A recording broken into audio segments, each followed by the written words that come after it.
Sabe aquele quebra-cabeça no coração da política que deixa muita gente intrigada? Pois é, parece uma coisa que não faz o menor sentido.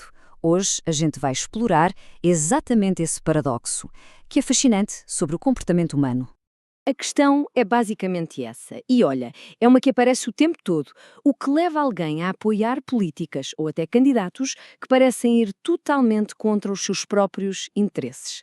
Para a gente entender isso, a gente precisa olhar um pouco além do óbvio. E como dá para imaginar, não tem uma resposta simples, não.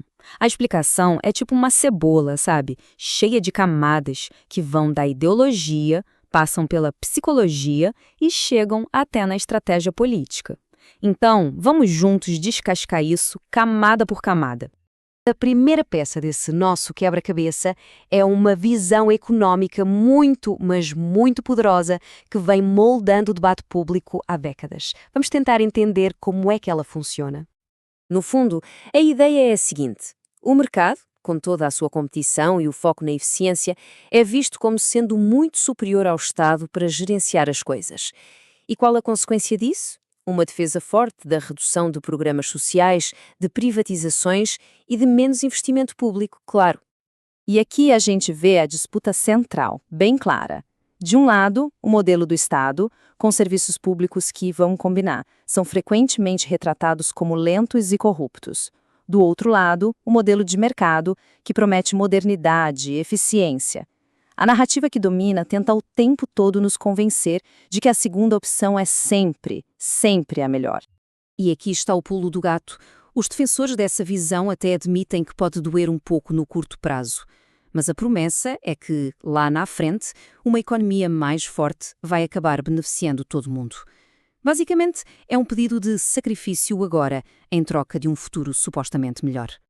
Mas olha, uma ideologia por si só não explica tudo. O jeito como essas ideias são comunicadas é absolutamente fundamental. E é isso que nos leva para a segunda parte da nossa análise. Isso mexe direto com a nossa psicologia, com os nossos atalhos mentais. Muitas vezes o voto não é uma análise fria, calculada, não. Ele é movido pela ideologia, por apelos a ideias bem fortes como ordem e desenvolvimento e, claro, pela desinformação que simplesmente floresce em tempos de polarização. É exatamente aqui que o poder de simplificação entra em jogo. Mensagens diretas, tipo "a culpa é do Estado" e "o mercado resolve", são incrivelmente eficazes. Porquê? Porque oferecem um vilão claro e uma solução que parece fácil.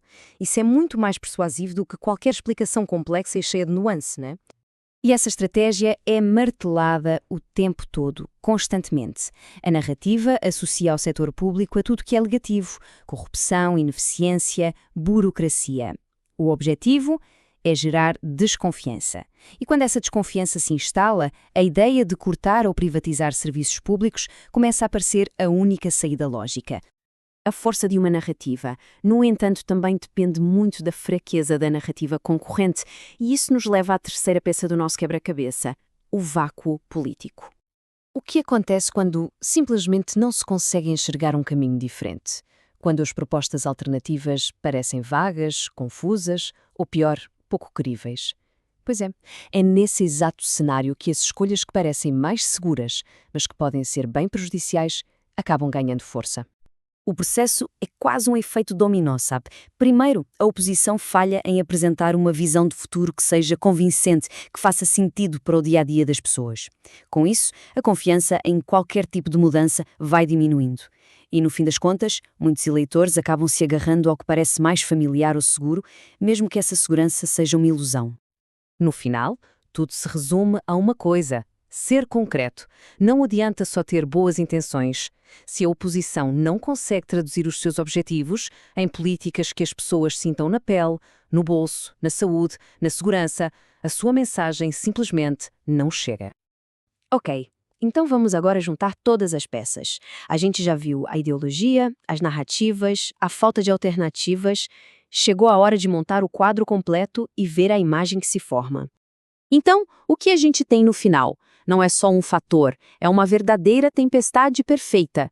Temos uma ideologia econômica muito forte, narrativas simplificadas que exploram a nossa psicologia, a falta de alternativas claras e, claro, o apelo emocional do populismo. Tudo isso funcionando junto.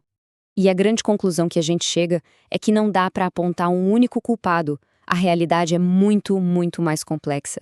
É a combinação de todos esses fatores que faz com que uma escolha prejudicial a longo prazo pareça tão atraente, tão lógica, aqui e agora. No fim das contas, a atração não é pela dificuldade em si, mas pela promessa que vem junto com ela. É uma promessa de progresso, segurança ou ordem. E essa é uma narrativa tão poderosa que pode acabar ofuscando as consequências reais das nossas escolhas. E isso tudo nos deixa com uma última questão, que fica no ar. Se as nossas decisões são tão influenciadas por ideologias, narrativas e pela falta de opções, o que é preciso, afinal, para que uma escolha política seja verdadeiramente informada? Fica aí a reflexão. Muito obrigada pela companhia.